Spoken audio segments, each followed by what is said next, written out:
great challenge still lies before us, Florida. And as we try to understand this new normal, we must remember, things aren't normal. Not yet. So let's all keep doing our part to stay healthy until it is.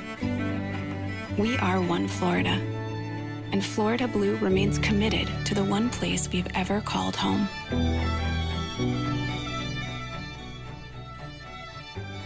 Good evening, everyone. My name is Daniel Vermette. I am the market leader for Florida Blue for the North region.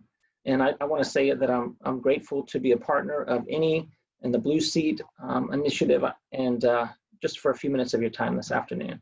And I wanted to take the opportunity to share just a couple of things that are important to us. The first thing we want to stress is that it's the flu season. So if you haven't done so already, please, this year more than ever, I think we need to get our flu shots. The second thing is we're about to be in the annual enrollment period for Medicare, and shortly thereafter, the open enrollment period for individual plans. So if you haven't done so already, please reach out to your local agent, make an appointment. They can answer any questions for you and your family and make any changes that's needed.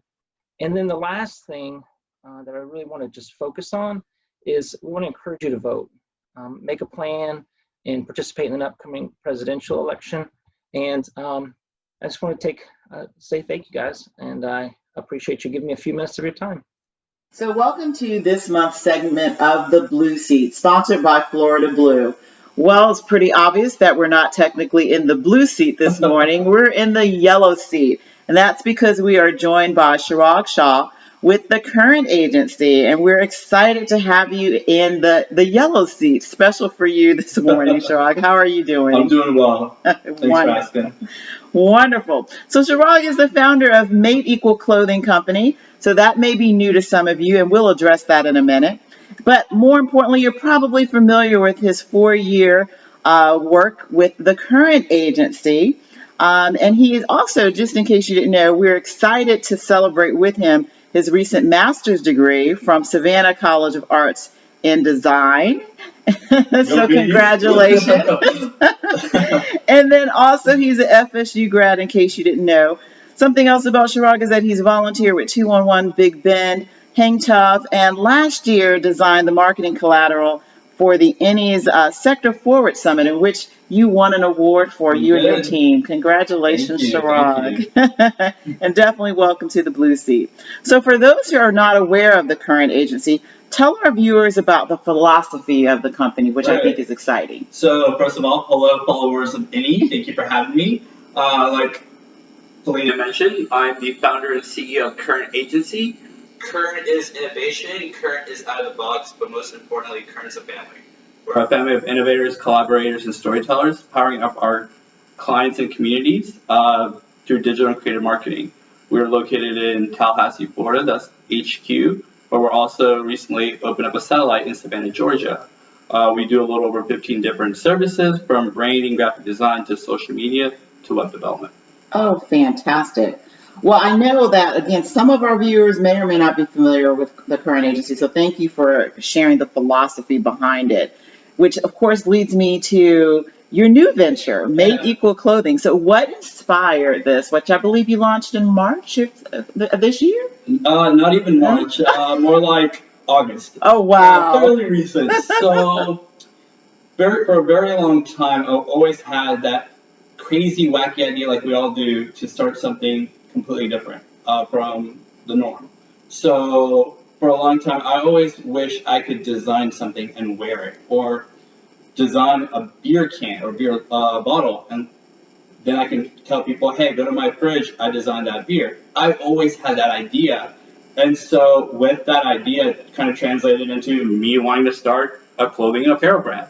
I had no idea where to even begin, but I figured if I can take what I did, learn from Current and those mistakes, and overcome those mistakes, I can start this new endeavor and any other future endeavors. So kind of what led to it was in 2020, I was like, I'm going to make this happen. And so I started whiteboarding ideas, t-shirt designs, logo designs. But then when COVID hit, I had to kind of table that idea, because Current at the end of the day would be the the financial arm for this new endeavor. So I had to make sure that one, current didn't go out of business. Two, if we had to pivot, find ways to pivot for not only us but our clients. But three, also take care of the employees that I have. Without those three things, I can't do anything else. So I tabled that idea up until mid-June, end of June, and I was like, okay, I'm coming back to this. But before I go 100%, I'm a type of person, when I do something, I do things for multiple reasons. And if I can connect a cause to that, it would just make it more impactful. So then I thought of what cause, what issue is near and dear to my heart. Now I instantly thought of homelessness, hunger, women's rights, mental health. And though all those issues mean a lot to me, they don't personally affect me. So then I took a step back, and I'm like, well, what issue does that? And so I had to go back to my most trying time of my lifetime. And that was when I lived in a very small community, where I had to change my name because nobody could accept it. I was bullied, I was threatened, had death threats, I was called a terrorist, I was made fun of by a teacher by saying, oh, there goes Chris, he's bringing bombs to school, somebody check his backpack. So with that, having to deal with that at a very young age, to what's happening in our world right now with George Floyd, Breonna Taylor, and the never-ending list, I instantly thought, I think the biggest impact will come if I focus on racial and color discrimination. And so I started Made Equal Clothing Co. for that. So the vision is, for every item that I sell through this brand, right now we're starting off with t-shirts, but eventually hoodies, socks, sneakers, and so on. I'm working with local nonprofits that are working to bring positive change for this issue. Organizations like Boys and Girls Club of the Big Bend, Village Square, Equality Florida, our local NAACP. And so from each sale, we will donate proceeds to these local organizations. And my personal objectives with this organization, Made Equal, is one, to strike conversations. If we don't ever talk about it, then we don't know what issues we're dealing with. And if we don't know the issues, then we don't know how to fix it. I'm not trying to change what you believe. I'm not trying to change how you feel. But through these conversations, I just want to provide another perspective on the matter. That's objective number one. Objective number two is, people say for change to happen, you got to start with yourself or your community, or both. So I'm starting with educating my own community, my Indian community. In our community, we have slang terms of what we call people of color, specifically Black people. And when I hear that, I take it so negative. I hear it so negatively used. I'm just like, guys, we're not Black, but we're close enough.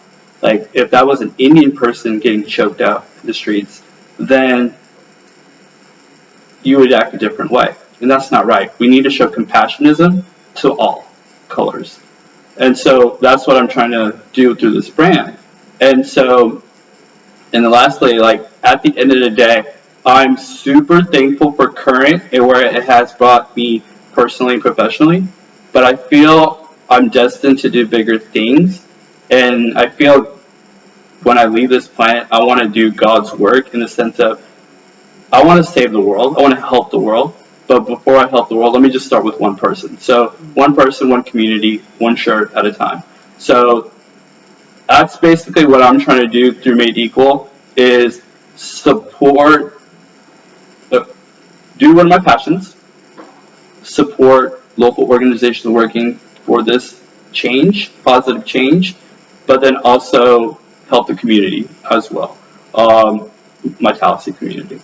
Sure. Thank you so much for sharing. And this is, again, another reason why you were nominated for the Emmys as one of the Collaborator Awards, because of your not only your compassion, but also crossing over to sectors and thinking, how can we assist these nonprofit organizations that are doing great things in our community? And we really appreciate that. So thank you for sharing with us your personal testimony, and then also, again, what inspired you with Made Equal Clothing. Sure. We are looking for great things to come as a result of that.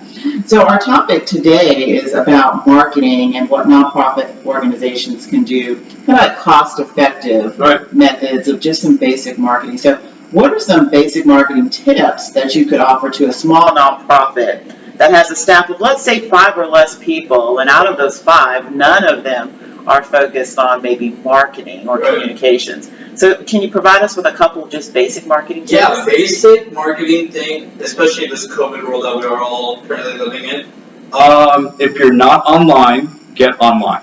You don't have to be on every social media platform out there. Just start with one. And just, people say you need to post this many times at this time. No, I think if you just start by posting once a week, I think that's a great place to start, especially if you don't have experience over marketing or you're new to being online. Start there. The other side of it is your website is, other than sitting down with that potential customer, potential partner on a one-on-one basis, the next best thing to be your best sales platform would be your website. So making sure that your website has up-to-date content. And I've seen so many websites, nonprofits and small businesses, that website is outdated, and those are things that they don't even do anymore. So make sure your copy is updated, but also making sure your website is optimized for mobile. More and more people are, again, we're for the most part at home now. So we're going to be on our phones, tablets, desktops, a lot more than we normally are.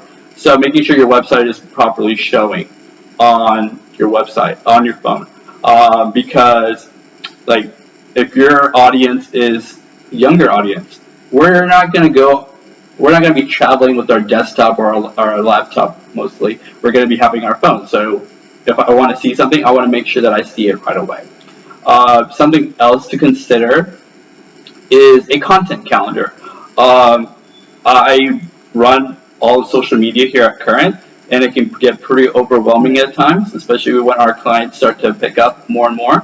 And so what helps me is setting out one day out of the week and writing content calendars. For those who don't know what content calendars are, it's basically a document or a calendar of sorts that is a month out that will show every post and every visual content that will go with it. It'll just help you stay consistent, save you on time, and also give you an outlook on what's happening on your social media channel. So knowing, okay, so let's say if I'm posting 3 times a week, every Monday I'm going to post about what we do as a nonprofit. Wednesday, what are we doing in the community specifically? And then on Friday we can talk about, all right, we have this event coming up, I need a donation for it, I need sponsorship. So if you tailor your content for each day, it'll just make life a lot easier. Mm-hmm. So, with that being said, set aside like just not even having a content calendar or even a digital marketing plan of action. Right. What are some of the other, like some mistakes that you see, whether it's a small business or a nonprofit, what are some of the mistakes that you see them making in terms of marketing? So the first thing that I see with social media, in the sense of social media, we have worked with several organizations that felt that it was best to post multiple times a day. And that's a big mistake. Yes, you want to be relative, but you also don't want to overwhelm your followers and so I've had numerous occasions where we would post a lot, and that's a learning experience for us too in the beginning, that we lost followers because we were posting too much. So limiting your content is huge. Other mistakes,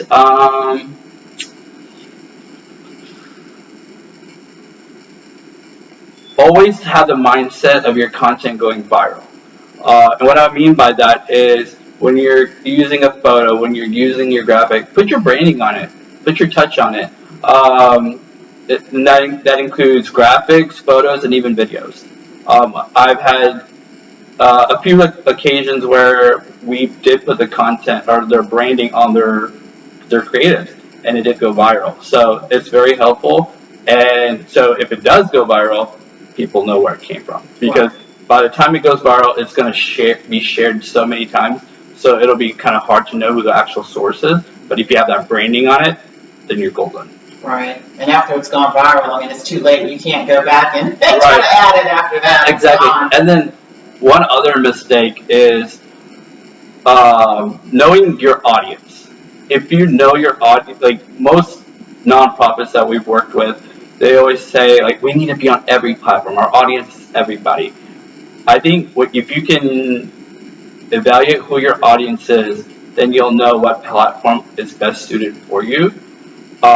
People, like, I remember when we first started, we were on every social media platform you can think of: Facebook, Instagram, Google+, LinkedIn. We were probably on like 10 different platforms in the beginning. And I'm just like, that's overwhelming, because social media is a 24/7 job, because you got to engage back. That's another thing. Make sure you engage back with your followers rather than just liking or commenting. Just engage in general.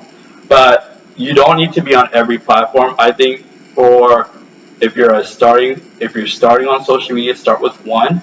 But if you're a business that's ongoing for a time, I think 2 to 3 platforms is ideal. I think for nonprofits, depending on what kind of nonprofit you are, I think Facebook, Instagram, and LinkedIn makes the most sense. Facebook because the general audience is there. Instagram for the more of the younger, because eventually those younger audience will become business leaders of our community. So we need to get them to become donors and sponsors eventually. And then LinkedIn, you get the business community, which would be ideal for sponsors. Right. Okay, I appreciate that. Well, my last question for you is, if you have one professional experience that you could do over, what would it be and why? So when I first started Current, we are officially 6 years old this past March 18th. I've had this question asked numerous times. So in the beginning, I felt I had to be anywhere and everywhere. I had to be involved with multiple organizations, be on multiple social media platforms, provide multiple services. But it's not a bad thing to take your time. Do one thing, be really good at it, and then onboard things.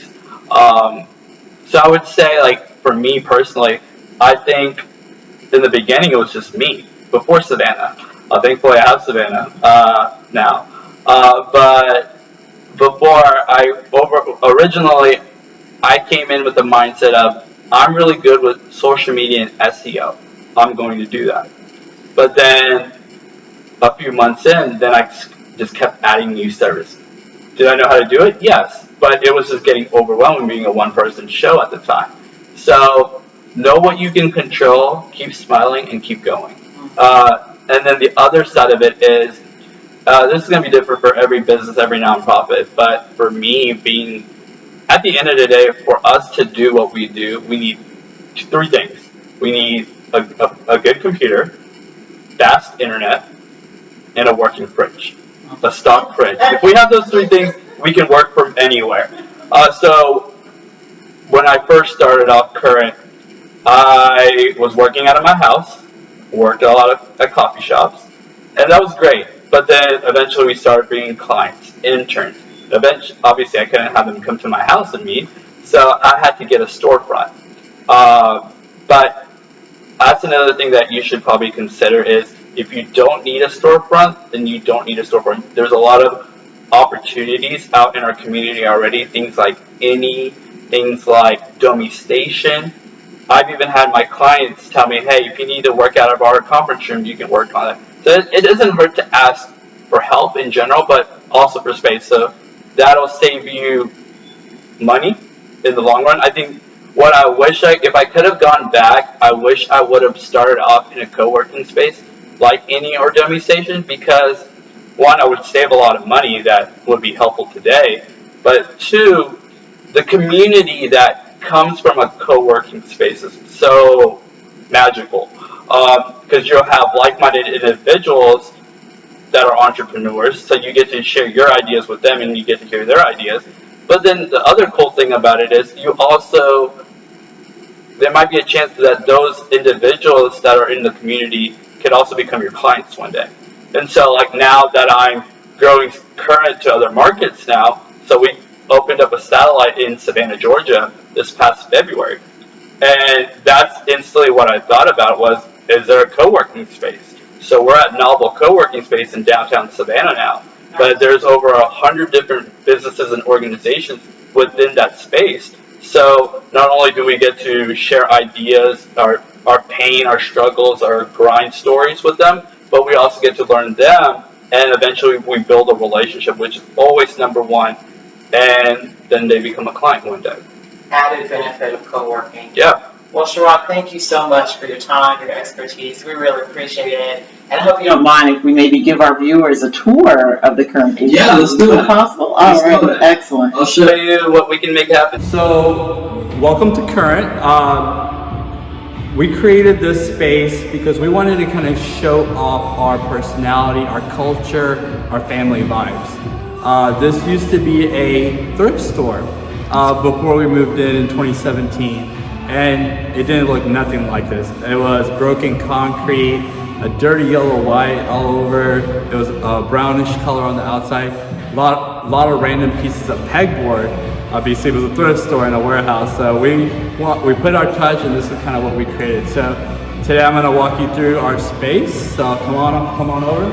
So obviously I'm going to tell you. This is our waiting room area. This is where we have a lot of our clients come see us for the first time, hang out, clients, interns, our team, kind of a hangout lounge here. That is Savannah's office over there. She's our creative director. She is the life and soul of Current. Thankful for her. This is my office right here.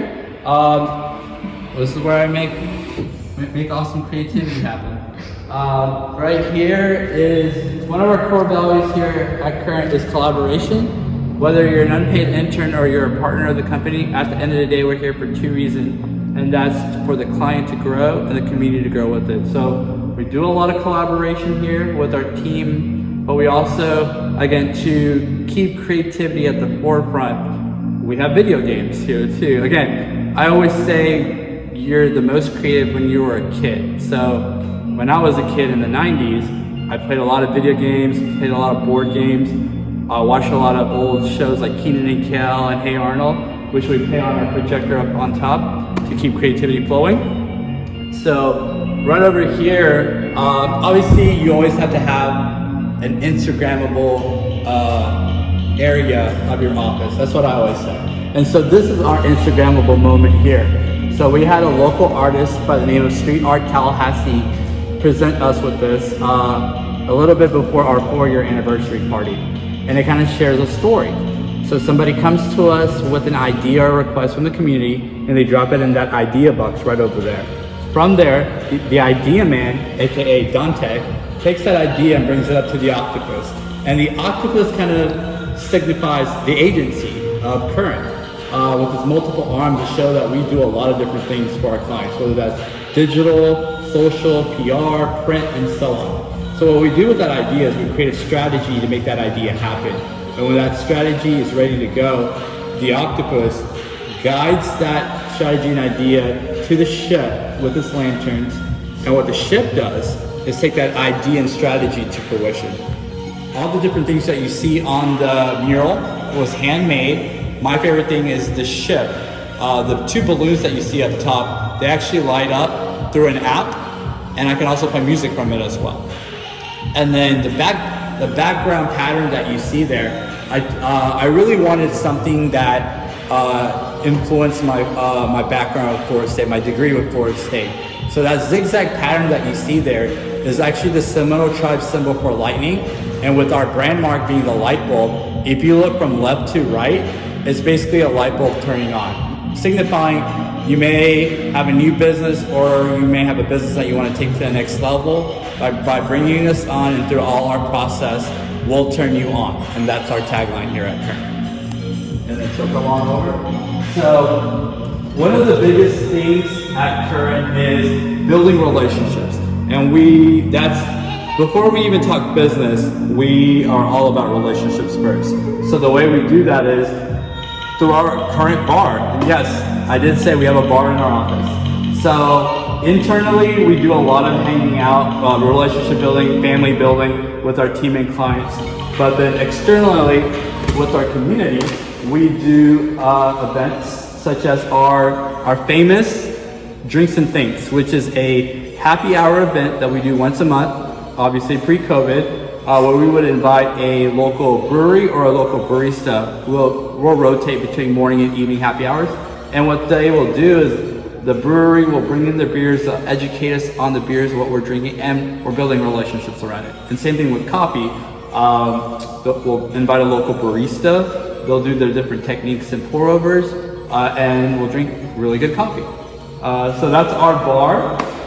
One of the coolest elements, I would say you can't have a badass office without a ping pong table. So we've had a lot of heated debates on this. Client meetings happen while we're playing ping pong. Again, just to show that not only do we get work done, but we have fun getting work done. This is what I like to call the box, also known as our conference room. A lot of meetings happen here with our clients, potential clients, team, and interns. And then on the wall, you'll see a lot of our numerous accomplishments on the local, state, and national, and even international level from various campaigns that we participated in. And then out here, you'll see our workstations. So on one side, you have our digital team, and then on the other side, you have our creative team, which are proudly working remote in this COVID world, but they are not safe and sound and doing well. So this is the space.